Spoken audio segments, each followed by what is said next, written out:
우리는 계속해서 지금 하나님의 자녀, 곧 예수 그리스도를 믿음으로 말미암아 구원을 받은 하나님의 자녀들이 이 세상에서 어떠한 사람들로 나타나게 되어 있는지 그 표지를 계속 살펴보고 있습니다.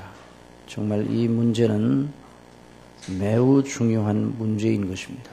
우리 자신을 비추어 보게 하고 그리스도인으로서 하나님의 자녀로서 우리의 정체성을 어떻게 견지해야 되는가 하는 걸 가르쳐 주시기도 하고 또 더 궁극적으로는 하나님의 은혜의 역사가 우리 속에서 어떻게 일어나 하나님이 기뻐하시는 열매를 맺게 하는지 계속 살펴보게 되는 것입니다. 오늘 본문 말씀에도 보니 우리가 육신으로 있을 때에는 율법으로 말미암는 죄의 종욕이 우리 지체 중에 역사하여 우리로 사망을 위하여 열매를 맺었더니 이제는 우리가 얽매였던 것에 대하여 죽었으므로 율법에서 벗어났으니 이러므로 우리가 영의 새로운 것으로 섬길 것이요 의문의 문 것으로 아니할지라. 이제 우리가 하나님을 위하여 열매를 맺히게 하려 함이니라. 하나님을 위하여 열매를 맺어야 된다는 것을 말씀해 주셨습니다. 여러분, 우리가 예수 그리스도를 구주로 믿는다고 하는 이 사실은 우리 편에서는 예수님을 믿는 것이죠. 그런데 하나님 편에서는 우리에게 놀라운 일을 행하신 것입니다. 큰 대사를 행하신 것입니다. 여러분, 우리가 예수 그리스도를 믿는다고 하는 것은 하나님께서 우리의 심령을 사망에서 생명으로 옮겼다는 말씀이에요. 그래서 누구든지 그리스도 예수님 안에 있는 자는 새로운 피조물이라. 이전 것이 지나갔으니 보라 새 것이 되었다고 말씀해 주셨습니다. 새로운 피조물이라. 그 말은 새롭게 창조하셨다. 새롭게 지으셨다. 그런 말씀입니다. 그러니 예수님 믿는 그 사람이 세상에서 유별난 사람으로 드러나게 되어 있는 것입니다. 그 사람이 예수님을 믿는데 그 사람 자신도 모르고 다른 사람도 예수님 믿는 그 냄새가 전혀 나지 않는다면 그 사람의 믿음은 헛것인 것입니다. 여러분이 어디에 있든지 간에 여러분을 아는 모든 사람이 저 사람은 예수 그리스도를 믿는 사람이다. 저 사람은 하나님의 자녀다. 저 사람은 우리와 무언가 다르다. 라는 이런 생각을 가지는 사람이 한 사람도 없다면 그 사람은 하나님의 사람이 아닐 가능성이 너무나 높습니다. 우리 믿음은 고백으로 나타납니다. 믿음은 고백이에요. 그래서 마음으로 믿어 의에 이르고 마음으로 믿는 건 눈에 보이지 않는 것입니다. 그런데 입으로 시인하여, 이건 고백이에요. 입으로 시인하여 구원에 이르느니라. 그 살아있는 믿음은 그 사람의 인격의 내면 속에 시작하여 인격 활동 전체를 통하여 드러나게 되어 있다. 단순히 입으로만 말한다 그 말이 아니라 모든 삶의 영역 속에 자기가 하나님의 자녀인 것을 드러내게 되어 있다는 말씀인 것입니다. 그러므로 여러분, 이 문제는 그냥 종교적인 그런 본성, 종교성이나 사람의 마음의 정서나 기분으로 의지, 그 사람의 의지 또는 행동 이런 차원에서만 접근할 것이 아닙니다. 이것은 매우 신학적이고 교리적인 문제입니다. 지난 시간에도 말씀드렸지만 교리는 딱딱한 이론에 불과한 것이 아닙니다. 하나님과 우리 사이의 관계를 지시하는 놀라운 말씀, 그 교리는 살아 역동하는 말씀인 것입니다. 죽은 논리가 아닙니다. 살아있는 논리입니다. 우리가 이것을 생각하면서 오늘도 이 문제를 본문을 따라서 접근하기를 원합니다. 지난번에 우리가 하나님을 사랑하는 것은 우리가 그의 계명들을 지키는 것이라 그의 계명들은 무거운 것이 아니로다 하는 말씀을 들었습니다. 하나님의 자녀들의 특성, 소양이 그 독특한 특성이 무엇으로 드러나는가? 하나님의 계명들을 사랑하는 것으로 드러납니다. 하나님의 계명들을 즐거워하는 것으로 드러납니다. 세상에 속해 있는 사람들의 특성이 무엇인가 하나님의 계명에 대하여 전혀 알지도 못하고 관심도 두지 아니하고 계명을 들이대면 펄쩍 뛰는 것입니다.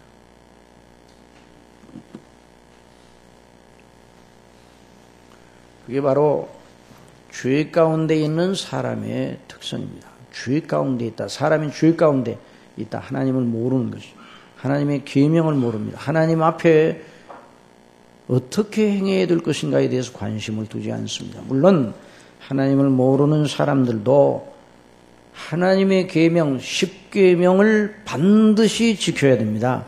하나님을 모르는 사람들도 인생으로 태어난 모든 사람들이 다 하나님의 율법 아래, 하나님의 계명 아래 태어나는 것입니다. 마땅히 그 일을 행하게 되어 있는 것입니다. 그러나 그것이 무엇인지를 모릅니다. 그러니까 죄를 먹고 마신다는 말이 형성이 되는 것이죠. 모든 사람들이 결국 하나님의 심판 아래 있게 되는 것입니다. 그래서 하나님이 누구신지도 모르고 계명이 무엇인지도 모르니 죄를 먹고 마실 수밖에 없는 것이죠. 그래서 모든 사람이 죄를 범하였음에 하나님의 영광이 이루지 못하더니 그런 말씀을 했어요. 그래서 사람이 하나님의 공의의 판단을 받게 되어 있는 것입니다. 물론 그리스도 밖에 있는 사람들도 도덕적으로 열심히 자신을 제어하면서 살려고 노력을 하는 것은 사실입니다. 그러나 하나님 앞에 그것이 더러운 옷과 같다. 그래서 사람의 의는 더러운 옷과 같다. 그래서 하나님 앞에 비추어 보았을 때 어떤 것도 하나님 앞에 야, 이것은 의롭다. 하나님의 그 영광의 기준에 미치지 못하는 것이죠. 모든 사람이 죄를 지었음에 하나님의 영광에 이르지 못하였다. 하나님의 판단이 진리대로 되는 줄 우리가 아노라. 로마서 2장 2절에서 말씀을 하고 있습니다. 그에 비추어 모든 사람들이 심판 아래 있는 것입니다. 의인은 없나니 하나도 없다고 말씀을 했습니다. 그런데 성령님께서 역사하셔서 예수 그리스도를 믿도록 그 사람을 인도하여 들이시는 과정이 시작이 될 때 어떤 일이 벌어지는가? 이건 이제 처음 시작이 되는 것이 거듭나게 하시는 일인데 거듭나게 될 때 성령님의 역사로 말미암아 의식을 가지게 되는데 어떤 의식을 가지는가? 죄에 대하여, 의에 대하여, 심판에 대한 의식을 가지게 되는 것이죠. 이건 한마디로 말하면 하나님의 기뻐하시는 의의 수준이 무엇인가를 생각하기 시작한다는 말입니다. 그래서 하나님의 심판 아래 있는 모든 인생이 죄 가운데 있다는 걸 알게 되는 것이죠. 그걸 아는 사람은 그래서 하나님의 진노 아래 있어 하나님의 무서운 지옥, 영원한 형벌의 장소인 지옥에 가게 되었다는 것을 아는 사람은 그 자리에서 가만히 있을 수가 없어요. 자기 집에 불이 났는데 자기 생명을 구하기 위해서 황급하게 불길을 피해서 달아나야 하지 않겠습니까? 그와 마찬가지로 더군다나 지옥의 실체를 알게 되고 죄와 하나님의 진노의 실체를 알게 되면은 자기의 구원을 위하여 간절한 열망을 가질 수밖에 없는 것이죠. 그러니 여러분, 예수 그리스도를 믿는다고 하는 것은 억지로 되는 것은 아닙니다. 하나님의 성령님의 불강력적인 역사로 되는 것입니다. 불강력적인 은혜로 말미암아 사람이 움직이기 시작하는 것이죠. 그래서 이 사도행전 2장에서 베드로의 설교를 듣는 사람들이 마음속에 그런 놀라운 역사가 시작이 되니까 형제들아 우리가 어찌할꼬 어찌할꼬 하면서 가슴을 쳤어요. 그때 사도 베드로가 강력하게 촉구합니다. 너희가 회개하여 각각 예수 그리스도의 이름으로 세례를 받고 죄 사함을 얻으라. 또 여러 말로 확증하며 구원하여 가로되 너희가 이 패역한 세대에서 구원을 받으라. 그래서 그들이 예수 그리스도를 구주로 믿고 세례를 받고 하나님의 교회의 지체가 되었던 것입니다. 여러분, 이처럼 사람이 구원을 받아 하나님의 자녀가 되면 그 속에, 그러니까 이전에 없던 성향이 생기는 거예요. 자, 그 속에 이전에 없던 성향이 생겨요. 자, 오늘 여기 본문 말씀에 보면 거기 우리 로마서에 있는 본문 말씀을 보십시다. 거기 보면 우리 로마서 7장 6절에 있는 말씀 다 같이 보십시다. 다 같이 시작. 이제는 우리가 얽매였던 것에 대하여 죽었으므로 율법에서 벗어났으니 이러므로 우리가 영의 새로운 것으로 섬길 것이요 의문에 묵은 것으로 아니할지니라. 그래서 여기 두 가지 대조가 나옵니다. 자, 영의 새로운 것, 한번 따라합시다. 영의 새로운 것, 의문에 묵은 것. 자, 이 말씀이 상당히 어렵게 들리는 말씀입니다. 그래서 이 말씀에 대한 설명을 좀 해야 됩니다. 그러니까 잘 집중하시면서 들으시기 바랍니다. 예수 그리스도를 믿으면 그 심령 속에 예수님의 생명의 놀라운 그 씨가, 원리가 그 심령 속에 들어가는 것이요, 성령님으로 말미암아. 그래서 그리스도와 신비로운 생명의 연합을 하게 되는 겁니다. 그리고 그 심령 속에 성령님께서 내주하기 시작하시는 거예요. 물론 하나님의 법정에서는, 예수님을 영접하면 하나님의 법정에서 하늘에서 어떤 일이 일어나는가? 그 사람을 향하여 재판이 열립니다. 재판. 하나님의 법정에서 재판이 열려서 그 사람의 모든 죄를 용서하시고 그 사람을 향하여 예수 그리스도의 의를 옷 입혀 의롭다고 하시는 하나님의 판결이 내려지는 것입니다. 그러니까 한 사람이 예수님을 믿으면 놀라운 일이에요. 다른 사람이 예수님을 믿는 일은 대단한 사건입니다. 그래서 하늘에서도 그 사건이 알려지는 거예요. 그 천사들이 기뻐한다고 그랬어요. 함께. 하나님의 법정이 열려서 그 사람을 향하여 죄 용서하시고 죄를 용서하신다고 판결을 내리시고 아울러 의롭다고 하는 선포를 하시는 것입니다. 그리고 성령께서 그 심령 속에 내주하시고 하나님의 자녀로 농명이 되는 것입니다. 그래서 하나님의 자녀로 농명이 되고 그 이름이 생명책에 올라가는 것입니다. 그 예수님을 한 사람이 믿는다는 건 전 우주 내에 가장 위대한 일이 일어나는 것입니다. 하나님의 거룩한 영광이 드러나는 것입니다. 그러냐, 한 사람이 예수님을 믿고 돌아오는 그 일을 인하여 우리는 기뻐하고 함께 즐거워하고 우리 아버지께 영광을 돌려야 되는 것입니다. 자, 그래서 이제 하나님의 자녀가 되는데 그 사람 속에 이제 이전에 없었던 영의 새로운 것이 들어오게 되는 거예요. 여기 말하는 영의 새로운 것은 성령님의 새로운 방식이라 이렇게 번역해도 돼요. 한번 따라해서 성령님의 새로운 방식. 자, 성령님께서 그 사람에게 역사하시는 새일이 그 사람 속에서 시작이 되었다는 것입니다. 이게 그 놀라운 역사예요. 여러분들에게 이와 같은 역사가 있습니까? 예수 그리스도를 진실로 믿는 모든 이들 속에 이와 같은 역사가 있는 것입니다. 아직 예수님을 영접하지 못한 분이 여기 있더라도 예수 그리스도를 구주로 믿으시기 바랍니다. 하나님의 놀라운 역사 속에 그와 같은 일이 그 사람에게 즉시로 일어나게 되는 것입니다. 자, 이렇게 되면, 자, 우리 심령 속에 예수 그리스도를 믿는 하나님의 자녀들 심령 속에 두 원리가 존재하게 되는 것입니다. 하나는 의문에 묵은 것이라고 하는 그렇게 표현한 그 원리와 영의 새로운 것이라고 표현한 그 원리. 다른 데에서는 육체의 소욕, 성령의 소욕이라고 기록되어 있습니다. 갈라디아서에서 한번 따라해 봅시다. 육체의 소욕, 성령의 소욕. 그것이 예수님 믿는 사람 속에 그 두 원리가 존재하게 되는 것입니다. 두 원리가 그 사람 심령 속에 그 사람을 장악하려고 두 원리가 싸우는 것이다, 이렇게 말할 수 있어요. 여러분, 그러니까 예수 그리스도를 믿는 사람은 하나님의 놀라우신 자녀가 되어 그 이름의 생명책에 있어 영원한 나라를 기업으로 상속받게 된 하나님의 자녀입니다. 그런데 이 지상에 있을 때는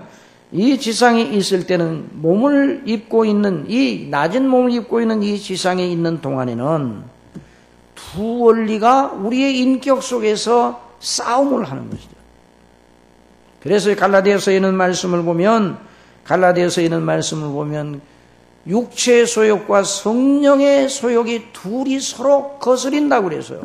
그래서 육체의 소욕을 따르면, 우리가 육체의 소욕, 의문에 묵은 것이라고 말한 그 육체의 소욕을 따르면 성령께서 역사하시는 것이 멈춰지는 거예요. 물론 성령님께서 힘이 없어 멈춰지는 건 아니지만은 하나님께서는 우리를 다루실 때 기계로 다루지 아니하시고 인격으로 다루십니다. 그래서 성령님께서 역사하셔서 감화하시는 것이 우리 속에서 그런 역사가 이제 일단 멈춰지고, 우리가 성령의 소욕을 따르면 우리 속에는 육체의 소욕, 곧 옛사람의 원리, 의문에 묵은 것이 힘을 잃게 되는 것입니다. 언제나 우리의 순례길 속에 이 두 원리가 우리가 생각하고 행동하고 하는 모든 범사의 매사마다 이 두 원리가 딱 우리 앞에 있다고 생각을 해야 됩니다. 그래서 사도 바울은 말하였습니다. 이제 너희가 얽매였던 것에 대하여 죽었으므로, 그러니까 옛 율법 아래서만 있었던 그 시절을 생각하면서, 육체 가운데 예수님 믿지 아니하는 가운데 있었을 때를 생각하면서 거기에서 죽었으니 이제 영의 새로운 것으로 섬기고 의문에 묵은 것으로 아니할지니라, 이런 말씀을 했어요. 자, 그래서 이 시편에 나오는 말씀, 이 시편에서 읽은 이 말씀을 바로 그런 차원에서 이해를 해야 됩니다. 시편 23편 우리 다 같이 한번 읽어봅시다. 시편 23편과 24편 다 같이 시작. 여호와께서 사람의 걸음을 정하시고 그 길을 기뻐하시니, 여기 기뻐하시니 누구의? 하나님의 자녀들의 길을 기뻐하셨어요. 영의 새로운 것으로 섬기도록 하나님께서 은혜를 주신 이 사실을 예표하고 있는 거예요. 그 길, 그것이 바로 계명을 아름답게 즐겁게 지켜나가는 길입니다. 그런데 그 길을 기뻐하시는데 사람이 내쳐 하나님의 자녀가 계속 그 길을 계속 하면서 한 번도 넘어지지 않으면 너무나 좋겠지만은 24절 다 같이 봅시다. 시작. 저는 넘어지나 아주 엎드러지지 아니하면 여호와께서 손으로 붙드시미로다. 그러니까 이 두 원리가 있어. 넘어진다고 해서 넘어진다. 그러니까 하나님의 자녀들은 그 심령 속에 영의 성령님의 거룩한 역사로 말미암아 예수 그리스도를 믿고 자기가 하나님 앞에 죄인임을 알고 예수님의 의를 입고 은혜로 구원받은 사실을 알고, 그래서 하나님의 은혜를 기뻐하지만은 여전히 그 심령 속에 옛사람의 원리, 본성의 원리, 육체의 원리, 의문에 묵은 것으로 하는 것이 있어서 넘어질 수 있는 것입니다. 한번 따라합시다. 의인은 7번 넘어질지라도 일어나느니라. 이게 잠언서에 있는 말씀이, 하나님의 사람은 7번 넘어질지라도 일어난다고 그랬어요.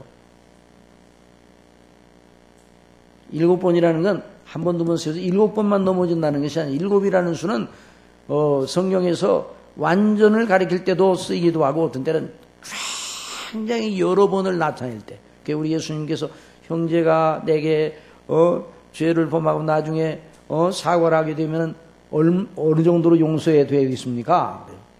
그 형제가 내게 점유가 있거나 어느 정도 70번씩 7번도 하라 그랬어요. 이 7번은 아주 여러 번이에요.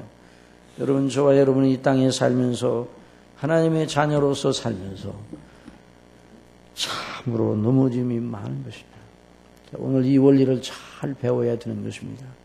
자, 먼저 의문에 묵은 것과 영의 새로운 것을 구분하여 이제 설명을 더 드리겠습니다. 바울이 예수님을 믿기 이전에 자기 나름으로 율법에 의로는 흠이 없다고 생각을 하였습니다. 자기 나름으로는 율법 계명이 말하는 바를 다 행했다, 다 충족시켰다. 그래서 하나님 앞에 이것을 가지고 서도 능히 하나님 앞에 영생을 얻겠다, 이런 생각을 하고 있었다는 말이에요. 이런 사람이 또 하나 있었습니다. 부자 청년이 선생님, 선한 선생님이시여, 내가 무엇을 영생을 얻기 위해 무엇을 행해야 되겠습니까? 내가 계명을 지켰느냐? 다 지켰습니다. 어릴 때부터 다 했습니다. 그러니까 예수님 믿기 이전에 바리새인으로 있었던 이 바울, 사도 바울이 예수님 믿기 전에 사울이죠. 사울이었을 때, 사울이라는 청년으로 불렸을 때 그 사람 속에서 늘 자기 자신의 의의를 자랑하고 자기는 능히 하나님의 계명을 지켰다고 생각을 했어요. 여러분, 사울로 불리던 그 사도 바울이 이전에 예수님 믿기 전에 아주 무절제하고 마구잡이로 부도덕하게, 소위 사람들이 말하는 부도덕하게 그렇게 살았던 사람이 아닙니다. 자기 나름대로는 상당히 성실하게 살았던 사람입니다. 그리고 철저하게 하나님의 계명을 지킨다고 하면서 살았던 사람입니다.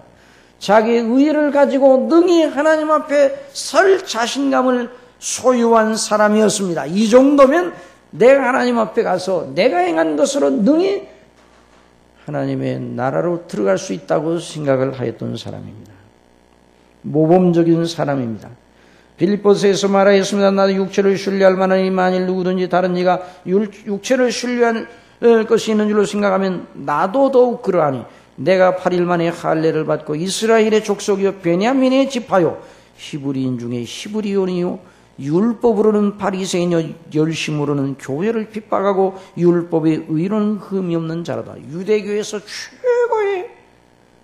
최고의 종교성과 최고의 지성을 자랑하던 사람이 바로 사울이었어요.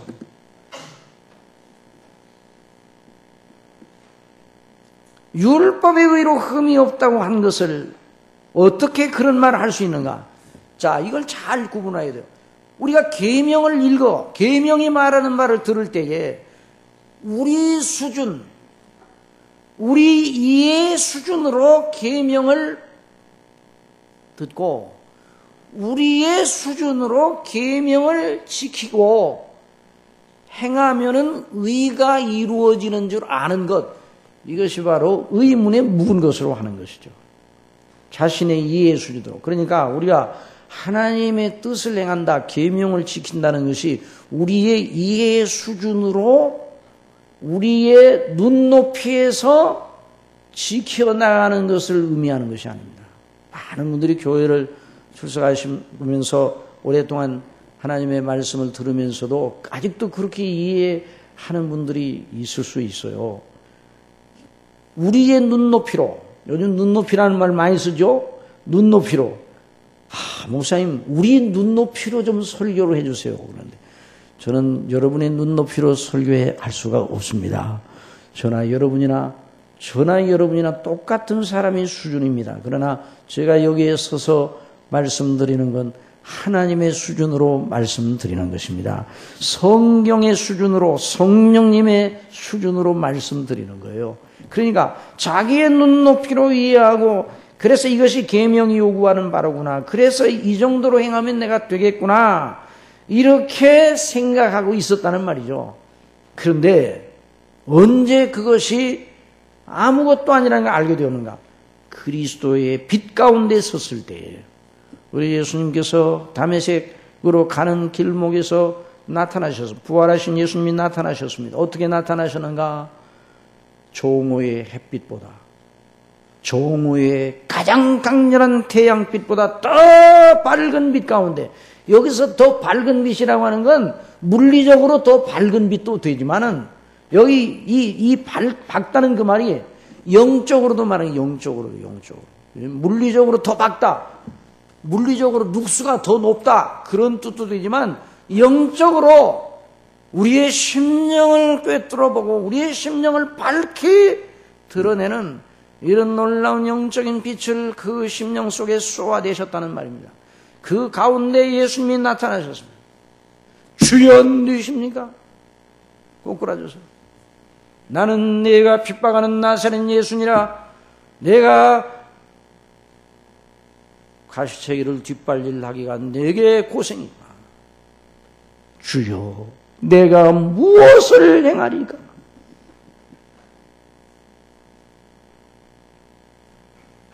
그 비달에서 자기 자신이 스스로 뽐내던 의의가 아무것도 아니라는 걸 알았어요.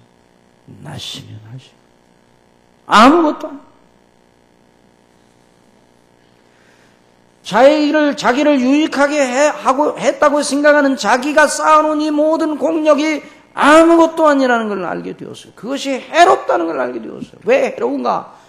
그것이 왜 해로운가? 그것을 붙잡고 있으면 그리스도 예수님 안에서 주신 하나님의 놀라운 의를 붙잡을 수가 없는 것입니다.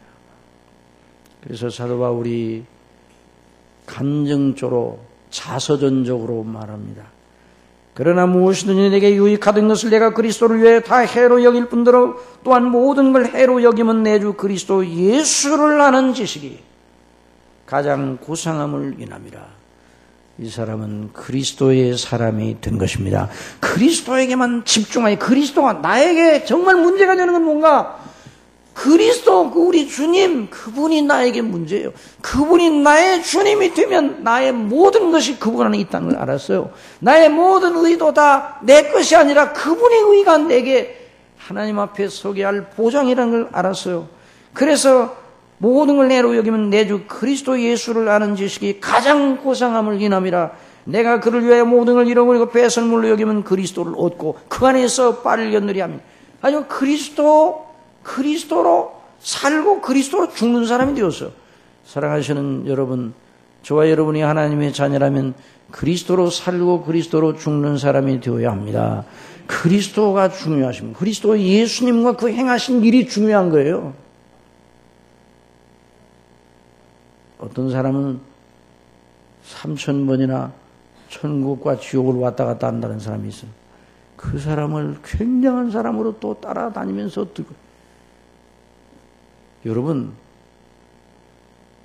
그리스도 앞에 모든 건 다 나싱입니다. 아시겠습니까? 그리스도 앞에 모든 건 나싱입니다. 이게 무슨 말인지 몰라요? 그리스도 앞에 그리스도의 영광을 알게 되면 다른 모든 건 나싱이 되는 거예요. 자기가 체험했다고 하고 자기가 뭐 했다고 한 그 모든 것이 그리스도의 영광 앞에 나싱이 되는 거예요. 아무것도 아닌 것이 되는 것입니다. 그리스도로 옷 입고 그리스도로 자랑하시기 바랍니다. 그리스도가 중요한 거예요. 그리스도께서 나를 위해 행하신 것이 중요한 거예요. 내가 체험하고 내가 행하는 것이 중요한 것이 아니라 사도 바울이 삼층천에 갔던 경험을 말합니다. 그것도 자랑하기 위해서가 아니라 하도 사도권을 부인하고 자꾸만 고린도 교회에 사도가 언제적 사도냐, 그 사도 바울의 사도권을 의심하는 사람이 있어서 육체적으로 자꾸만 얘기하니까 부득불 육체적으로 한번 말해볼까? 사람의 예를 따라 말하면 부득불 내가 자랑하려고 자랑하는 게 아니라 내가 정말 자랑하려면 약한 것들 외에는 아무것도 자랑하지 않지만은 어떤 사람이 내가 아는 어떤 사람이 자기라고 하다 내가 아는 어떤 사람이 그가 몸 밖에 있으니 몸 안에 있으니 나는 모르지만은 그가 셋째 하늘에 올라갔다고 그랬어. 셋째 하늘에 올라가서 이룰 수 없는 말을 들었다고 그렇게 말하였습니다. 사랑하시는 성도 여러분, 사도 바울이 셋째 하늘에 올라간 너무 놀라운 일입니다. 사도 바울이 셋째 하늘에 올라간 다음에 메시지와 사도 바울이 셋째 하늘에 올라가기 전에 메시지가 달랐습니까? 다르지 않았습니까? 전혀 변동이 없어요. 셋째 하늘에 올라가기 전에도 그리스도였어요. 셋째 하늘에 올라간 다음에 더 그리스도였습니다. 그리스도 외에는 자랑할 것이 없다. 그리스도와 그 십자가에 못 박히신 것 외에는 자랑할 것이 없다고 그랬어요. 사도 바울은 말합니다.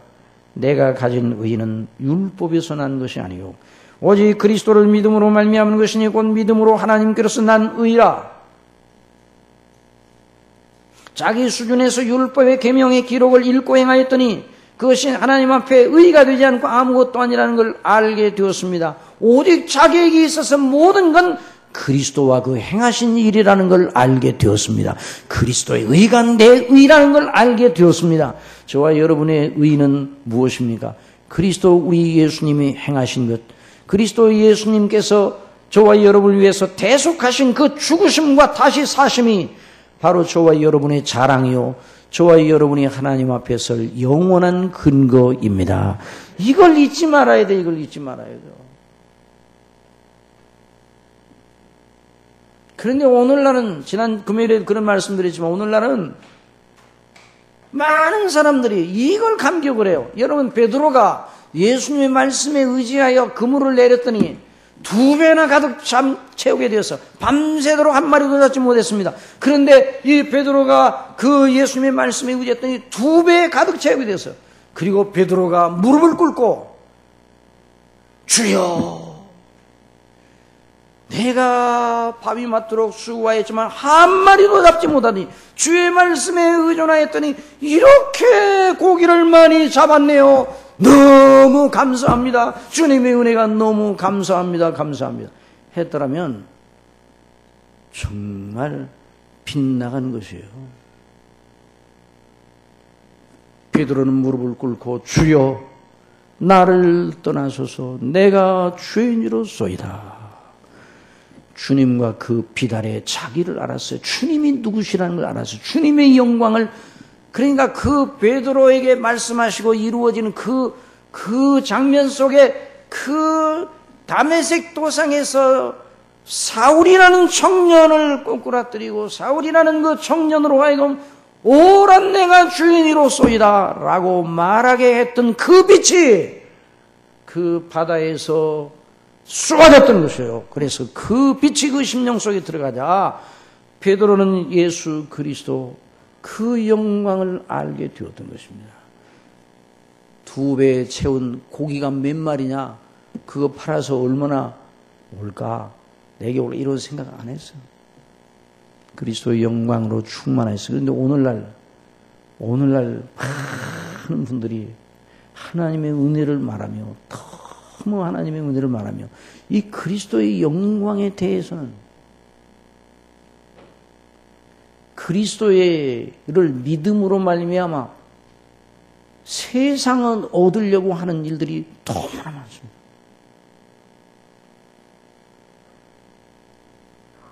그리스도의 이름으로, 그리스도를 믿음으로 하나님이 은혜 주셔서 이 세상을 얻음으로 말미암아 오는 만족을 얻으려고 이 목표를 그렇게 세우는 그런 경우 너무 많아요. 그리스도로 만족하시기 바랍니다. 그리스도로 충만해져야 돼요. 그것이 바로 성경이 말하는 복음이에요. 저와 여러분의 복음이 바로 그리스도가 행하신 일이 복음이에요. 그래서 내가 너희 가운데 있을 때 그리스도가 그 십자가에 못 박히면 결코 알려내고 작정하니, 사도 바울은 자기가 얼마나 많은 고생을 했습니까? 얼마나 많은 체험이 많습니까? 사도 바울이 이 손수건만 갖다 얹어놔도 병자가 나왔어요. 여러분, 우리 교회에서 손수건만 얹어도 병자가 낫는다 그러면 교회당 미어 터질 거예요. 네? 미어 터질 거예요. 그런데 이 중심교회 가면 예수 그리스도와 십자가에 못 박혀 죽으신만 맨날 자랑한다. 그러니까 이게 사람들이 안 오는 거예요. 여러분, 그 베드로가 자기가 잡은 고기에 감격을 했다면 그 고기는 그 다음 날에는 누가 가지고 왔는지도 모르고 그 다음에 다 쏟고 다 없어요. 가득 찬 배가 빈 배가 되고 말았어요. 그건 그냥 지나가 버리고 마는 거예요. 그러나 이 베드로는 영원히 지나가지 않으시는 주님을 붙잡았습니다. 저와 여러분이 그렇게 하시기를 바랍니다. 이렇게 해야 돼요. 이렇게 해야 돼요. 이게 바로 저와 여러분의 이 영광이에요. 이게 바로 개혁주의예요. 이게 바로 개혁주의. 개혁주의 외에는 그러니까 기독교가 아니에요. 다른 것들은 다. 그리스도와 그 십자가에 못 박혀 죽으심, 그것이 크고 놀라운 것이에요. 뭐 자기에게 주어진 놀라운 체험, 자기에게 주어진 뭐 놀라운 것. 그럼 여러분들이 저한테 막 그럼 목사님은 체험도 없으신가 봐. 왜 없겠어요? 그러나 그리스도의 십자가의 대속의 은혜의 영광을 제쳐놓고 말할 만한 건 하나도 없는 겁니다. 저와 여러분의 영광은 그리스도와 우리 주님이 저와 여러분을 위하여 죽으셨고 저와 여러분을 위하여 다시 사셨다는 말입니다. 저와 여러분을 위하여 하나님 우편에서 간구하고 계시다는 말입니다. 그분이 저와 여러분을 위해 다시 오실 것이고 우리가 이 땅에 살다가 세상을 떠나면 그분이 하늘에서 우리를 영접하실 것입니다. 그게 중요한 것이에요. 그러니까 사도 바울이 자기의 자랑하는 모든 것을 그리스도 앞에서 보니 이게 아무것도 아니라는 걸 알게 되었습니다. 그래서 자기가 계명을 지키는 방식, 옛사람 자기가 이해하고 자기의 도덕 수준으로 자기의 이해하는 정도로 그 자기의 눈높이에 맞게 계명을 지켰던 그 모든 건 다 이런 방식은 하나님 앞에 통하지 않는다는 걸 알았어요. 이제 영의 새로운 것으로 섬겨야 된다 말했습니다. 그러니까 그리스도인들이 계명을 지키는 건 계명을 지켜서 그 공로로 하나님 앞에 가서 내가 천국을 차지하기 위해 계명을 지키는 게 아니라 계명을 지켜 공로로 구원받기 위한 것이 아니라 나의 의 되신 그리스도 안에서 베푸신 구원의 은혜에 너무 감격하고 하나님이 기뻐하시는 열매를 맺고 하나님이 나를 부르신 부르심의 목적을 위하여 하나님의 거룩하신 뜻 그리스도의 형상을 본받기 위하여 하나님의 계명 아버지의 사랑하시는 명령을 순종하는 것이죠. 이런 자원하는 심령이 우리 속에서 일어나게 하시는 분이 바로 성령님이신데 그 성령님의 인도하심을 따라서 하나님의 계명을 지켜나가라 그렇게 말하고 있습니다. 그래서 여기 로마서 7장 6절에서 그 말씀을 했는데 로마서 7장 7절에서 8장 17절까지 계속 그걸 설명하고 있는 거예요. 그래서 사도 바울이 그렇게 안 했더니 얼마나 처절하게 실패했는가 하는 걸 7장에서 말하고 있어요. 그러므로 그리스도 예수님 안에 있는 하나님의 놀라우신 생명의 성령의 법이 죄와 사망의 법에서 우리를 해방하였다는 이 말씀을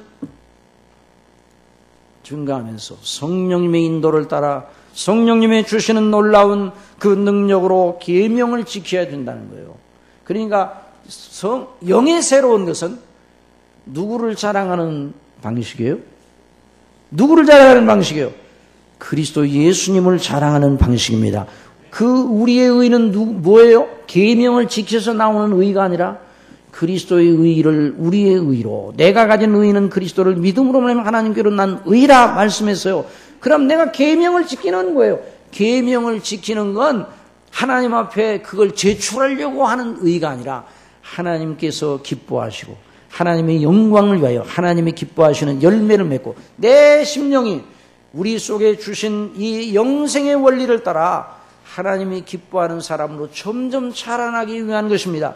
그러니까 성화의 이 삶을 살라는 말이죠. 성화의 삶은 무엇인가? 한번 따라해주세요. 성화의 삶. 영의 새로운 것으로 계명을 지키는 것이다. 계명을 지키게 돼 성령님의 감동하심 속에서 구원받은 자로 그리스도의 대속의 은혜를 날마다 의존하여 그걸 기뻐하는 방식으로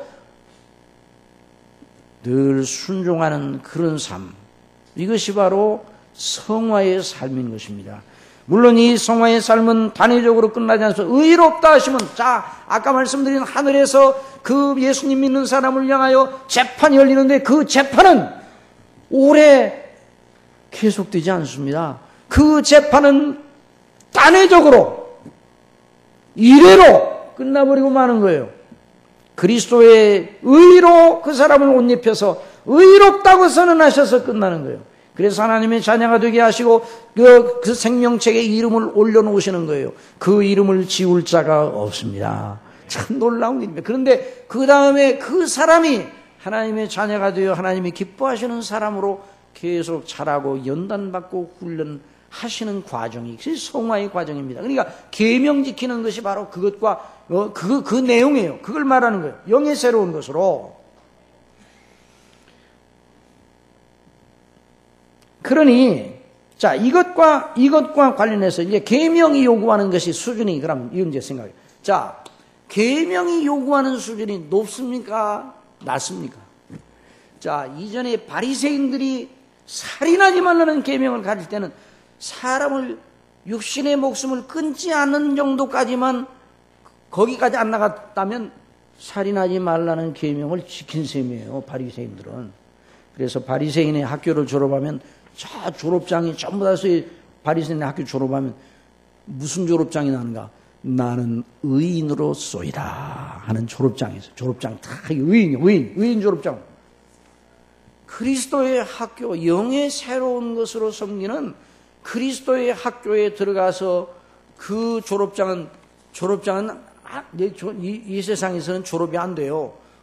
그래서 다 가면서 매 학년마다 이제 수료가 되는 수료장에는 성적표는 뭐가 나오는가? 나는 죄인으로서이다. 그 넘어짐과 다시 세워주시는 하나님의 은혜의 영광만 기록되어 있는 거죠. 그래서 우리 예수님께서 말씀하셨어요. 누구든지 너희 의가 바리새인과 서기관의 의보다 낫지 못하면 결단코 천국에 들어가지 못하리라. 이 말씀은 무슨 말씀입니까? 그리스도 하나님의 사람이라면 반드시 성령님의 인도하심을 따른다면 계명이 요구하는 수준이 뭐라는 걸 아는 사람은 반드시 바리새인이 계명을 지키는 것보다 훨씬 더 잘 지키게 되어 있단 말이죠. 그것이 없다면 하나님의 사람이 아니라는 말이에요. 그러니까 살인하지 말라 하는 그 계명을 우리 예수님이 가르쳐 주셨는데 그 계명 가르쳐 준 예수님의 말씀을 들어보면 사람을 미워하고 사람을 향하여 욕 한 번만 해도 살인하는 계명을 어긴 것이라 이렇게 가르쳐 주셨어요.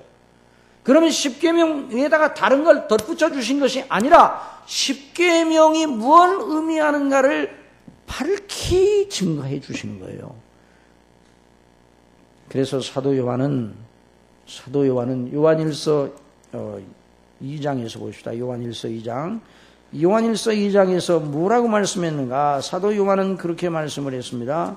자, 우리 요한일서 2장을 다 찾아보세요. 자, 요한일서 2장 7절에 있는 말씀을 봅시다. 7절.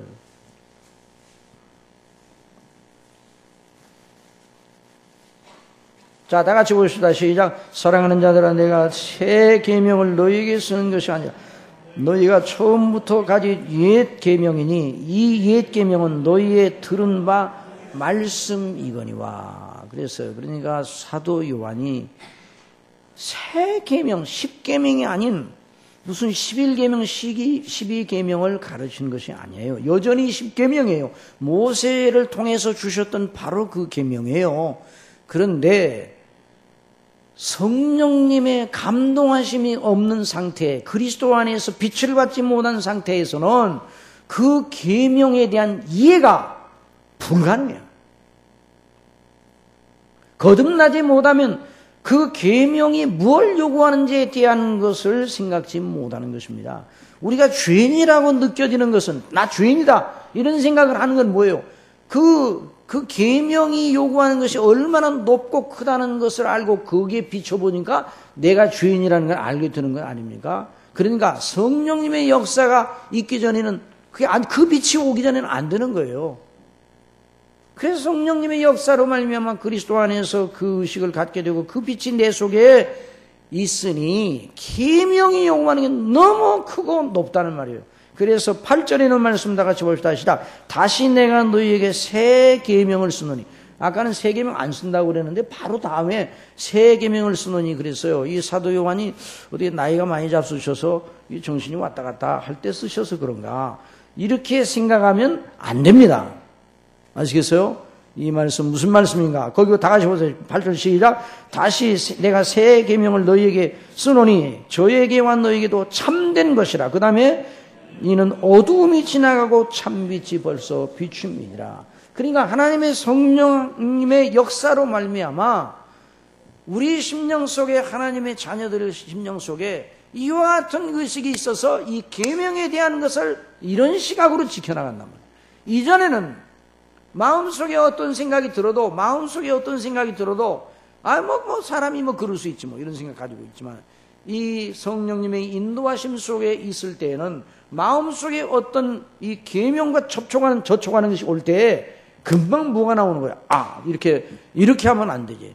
우리 하나님의 거룩하신 자녀로의 은혜를 따라 자녀가 되었는데, 예수님의 가르치심에 따라, 성령님의 인도하심에 따라, 성경이 가르치는 귀한 말씀에 따라 볼 때 그런 마음을 먹어도 안 되는 거지. 그가 혼자 있을 때에도 이런 생각을 하고, 마음속에 아무도 보는 사람이 없어도 그 마음속에 일어나는 것을 회개하게 되는 것입니다. 그래서 그 심령이 그리스도의 형상을, 그래서 그런 과정을 통해서 계속 닮아가는 거예요. 그런데 여러분, 이 과정은 그렇게 단순하지가 않습니다. 싸움입니다. 피 흘리기까지 싸우라. 그래서 너희가 피 흘리기까지, 히브리서면 너희가 그리스도 예수 안에서 앞에 있는 경주를 경주하라 그렇게 말씀해요. 너희가 아직은 피 흘리기까지 싸우지 않았다 이런 말씀을 했는데, 여러분, 이 계명을 지켜나가 하나님이 기뻐하는 사람이 되는 과정에는 너무나 치열한 영적인 전투가 벌어지는 것입니다. 그래서 우리 성도들 이 세상의 순례길 가면서 그래서 눈물이 있는 것입니다. 우리는 눈물을 흘리는데 언제 눈물을 흘리는가? 아이고, 내 신세가 왜 이 모양인가? 그런 눈물이 아니라 하나님 앞에 내가 이렇게 연약하고 허물지고 하나님의 주신 은혜가 너무나 놀라운데 나는 이 수준밖에 되지 못하는구나. 하나님의 계명과 말씀에 비추어 그런 눈물이 그 속에 있는 것입니다. 그래서 그 하나님의 자녀들은 하나님 앞에 그런 눈물을 흘리면서 하나님 앞에 기도하며, 주여 내게 은혜를 주시어 하나님이 기뻐하시는 뜻을 순종하도록 순종하는 자식으로 서게 해 주시기 바랍니다. 이런 일이 끊임없이 반복되어 일어나는 거예요. 그래서 경건에 이르기를 연습하라 그래서, 한번 따라해서 경건에 이르기를 연습하라. 연습은 반복이에요. 요즘 아시안 게임이 있는데, 여러분 아시안 게임 그 선수들이 싸우는 걸 보세요. 물론 앉아서는 왜 그렇게 차냐? 이렇게 해가지고 센터링 해가지고 탁 차면 골 들어가. 그게 쉽게 설명하지만 한번 가서 해봐요. 그리고 밥만 먹는, 여러분 야구 선수들이 밥만 먹고 야구를 하잖아요. 근데 왜 스트라이크 아웃을 당합니까? 참 이해할 수가 없어. 그 선수들한테 얼마나 많은 또, 후한 또, 보수를 해줘요. 봉급을 해줘요. 그런데, 이 스트라이크 아웃 당하는 걸 보면, 야, 저 사람은 놀았는가? 그게 아니에요. 그렇게 훈련을 해도 그게 어려운가 봐요. 여러분, 연습에 연습. 일반 일도 연습이에요. 그래서 사도 바울이 상업기를 힘쓰는 자마다, 상업기를 힘쓰며 달려가는 쫓아가는 자마다 절제하나니 그런 말씀을 했어요. 그러니 믿음 생활은 굉장한 영적인 투쟁이요 절제입니다. 그러니까 믿음 생활하는 사람의 심령은 무슨 투성이에요? 상처투성이. 상처. 무슨 상처요? 영적인 전투에서 빛나는 상처입니다. 아시겠습니까? 그 부상은 물론 실패하고 넘어지죠. 그래 시편이 있는 말씀이 실패하고 넘어져. 저는 넘어지나 아주 엎드러지지 아니하면 여호와께서 그 오른손을 붙잡으심이라 이런 말씀을 하셨어요.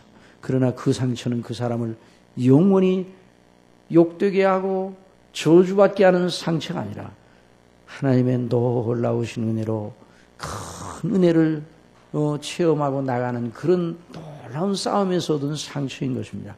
오늘 시간이 이렇게 많이 가요. 벌써 이 시간이 다 갔네요. 그래서 사실 시편까지 나가야 돼요. 시편까지 나가려고 그러면 1시나 돼야 끝나갔어요. 그래서 오늘 여기까지 끝나겠는데, 자, 오늘 우리가 배웠어요.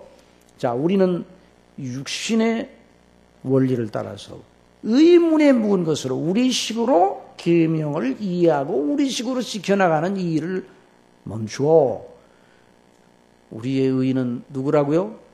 그리스도밖에는 자랑할 것이 없어요. 그리스도의 의. 그러니까 우리가 계명을 잘 지켜 우리의 의의 열매가 맺혀져도 그걸 자랑하면 안 되고 그리스도만 자랑해야 되는 거예요. 그래서 성령님의 인도하심을 따라 하나님의 말씀이 가르치는 그 깊은 영적인 의도를 따라서 중심을 보시는 하나님 아버지 앞에서 우리 자신을 늘 비추어 보며 성령님의 인도하심, 그리스도의 피의 효력을 의지하여 나아가는 이런 반복적인 계속 영적인 연습과 투쟁이 저와 여러분의 삶 속에 있어야 할 것입니다. 이걸 위하여 우리 속에 계신 성령께서 역사하십니다. 그래서 사도 바울은 하나님의 무엇을 입으라고 그랬습니까? 하나님의 전신갑주를 입으라. 전신갑주는 뭐예요? 전신갑주는 바로 영적 투쟁장에서 영적 싸움에서 입어야 되는 거예요. 여러분 전투에 나가는 사람이 런닝바람으로 나간다면 얼마나 우습겠어요. 전투, 영적인 전투. 그래서 이제 이것만 읽고 끝나겠습니다. 에베소서 6장에 있는 말씀을 보면 여러분 그냥 들으세요. 에베소 6장에 보면 하나님의 전신갑주를 입으라. 그러므로 하나님의 전신갑주를 취하라. 이는 악한 날에 너희가 능히 대적하고 모든 일을 행한 후에 서기 위함이라. 그런즉 서서 진리로 너희 허리띠를 띠고 의의 흉배를 붙이고, 그리스도의 의예요. 평안의 복음에 예비한 것으로 신을 신고 모든 것 위에 믿음의 방패를 가지고 이로써 능히 악한 자의 모든 불화살을 소멸하고 구원의 투구와 성령의 검 곧 하나님의 말씀을 가지라. 모든 기도와 간구로 하되 무시로 성령 안에서 기도하고 이를 위하여 깨어 구하기를 항상 힘쓰며 여러 성도를 위하여 구하고. 다 같이 따라하시죠. 시작. 또 나를 위하여 구할 것은 내게 말씀을 주사 나로 입을 벌려 복음의 비밀을 담대히 알리게 하옵소서 할 것이니. 기도하겠습니다. 사랑하시는 아버지 하나님, 저희들을 사랑하셔서 자녀로 삼으시고 영원한 아버지의 나라의 기업을 물려받을 상속자로 세워주시고 그 놀라우신 소망을 향하여 순례길을 걸어가게 하셨습니다. 이 땅에 사는 날 동안, 육체를 입고 있는 동안 저희 속에서 영적인 치열한 전투가 있다는 걸 말씀을 통해서 들었습니다. 이제는 이전 그리스도 밖에 있을 때 행하던 방식대로 자기 의를 쌓으려고 의문에 묵은 것으로 행하던 사울처럼 하지 말고 그리스도 예수님 안에서 성령님의 인도하심을 따라서 그리스도 예수님을 자랑하면서 늘 구속의 은혜를 힘입고 하나님 앞에 자신의 마음을 정결하게 했던 사도 바울처럼 영의 새로운 것 성령의 감동하심으로 날마다 이겨나가는 저희들이 될 수 있도록 주장하여 주옵소서. 이 싸움에서 넘어지나 결코 실망하지 말게 하여 주시고 넘어지나 다시 이렇게 세워주신다고 말씀해 주셨습니다. 다음 시간에 이 시편 말씀을 더 강론하기를 원하오니 성령님 인도해 주시옵소서. 우리 한 주간 동안 늘 영의 새로운 것으로 승리하는 저와 모든 사랑하는 성도님들이 되게 하여 주옵소서. 예수님의 이름으로 기도드리옵나이다. 아멘.